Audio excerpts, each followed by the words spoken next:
یا نشونهای خوبیه. میونه این همه نشونهای خوب من کجا وایسادم؟ راستشو بگم تو بهترین نشونه این روزای منی. یک دست جام باده و یک دست زلف یار، رقصی چنین میانه میدانم آرزوست.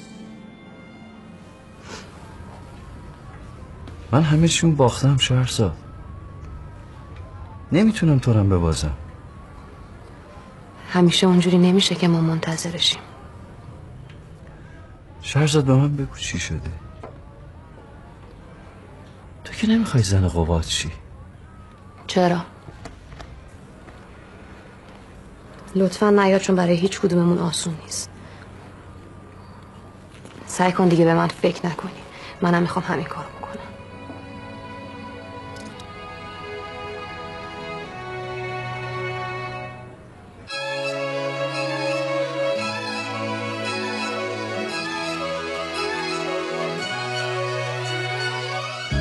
یه پاییز زرد و زمستون سرد و یه زندون تنگ و یه زخم قشنگ و غم جمعه عصر و غریبی حسر و یه دنیا سؤال و تو سینم گذاشتی جهانی دروغ و یه دنیا غروب و یه درد عمیق و یه تیزی تیغ و یه قلب مریض و یه آه غلیظ و یه دنیا محالی تو سینم گذاشتی. رفیقم کجایی؟ دقیقا کجایی؟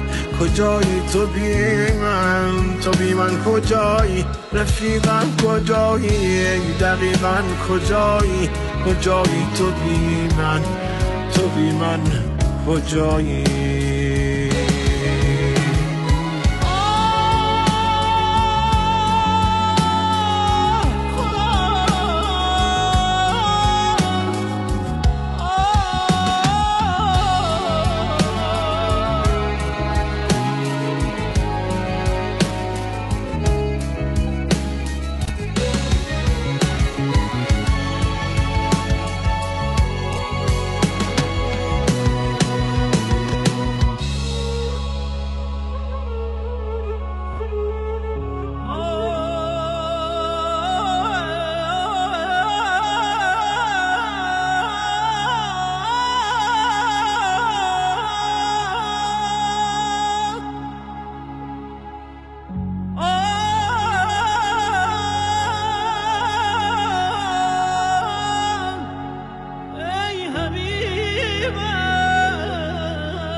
یه دنیا غریبم کجایی عزیزم؟ بیا تا چشام تو چشمات بریزم. نگو دل بریدی خدایی نکرده، ببین خواب چشمات با چشمام چی کرده. همه جا رو گشتم کجایی عزیزم؟ بیا تا رگامو تو خودت بریزم. بیا رو تو رو کن منو زیر و رو کن، بیا زخم هامو یه جوری نفور کن.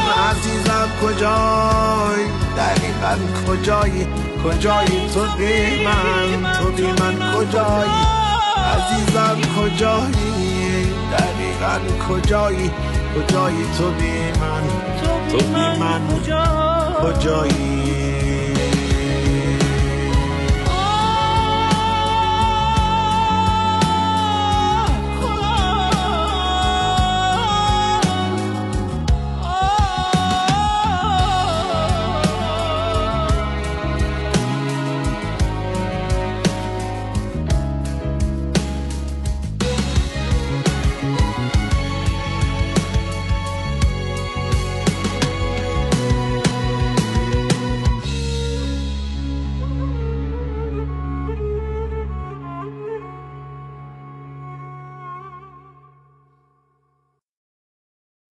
قصه فرار به شیراز هم میدونم. اولش اصلا برام اهمیتی نداشت، به هیچی نگرفتم، ولی الان نمیتونم. من از گذشته شما نپرسیدم، شما هم از گذشته من نپرسید لطفا. فقط یه سوال،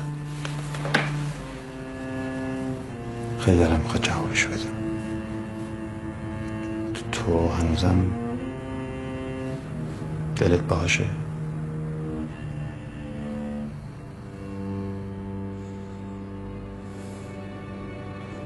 نمیخوام حرفشو بزنیم.